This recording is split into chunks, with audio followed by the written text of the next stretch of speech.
अहिल्यानगर शहरातल्या कापड बाजारातल्या विविध दुकानांच्या बाहेर भगवे असे झेंडे लावण्यात आलेले आहेत।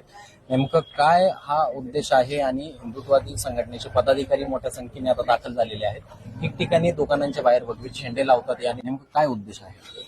अर्थातच आता 2-3 दिवसावरच दिवाळी आलेली आहे आणि भगवा ध्वज म्हणजे आपलं एक हिंदुत्वाचं प्रतीक आहे। आपण बघतो मागील काही वर्षापासून आपला सर्व हिंदू समाज जागरूक होतच आहे।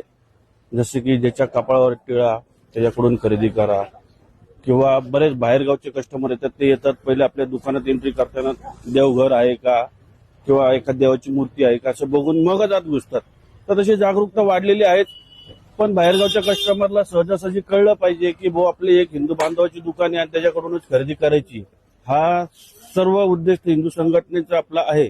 त्यासाठी आपण सर्वीकडे भगवे ध्वज लावत आहे, जेणेकरून बाहेरगावच्या कस्टमरला, जे आपल्या नगर जिल्ह्यातून येणाऱ्या सर्व ग्राहकांना समजेल की आपल्याला इथून खरेदी करायची आणि कुठून टाळायची। त्यासाठी आपण हे भगवे ध्वज सर्व दुकानाबाहेर लावत आहे आणि व्यापारी सुद्धा सर्व उत्कृष्ट असा प्रतिसाद देतात।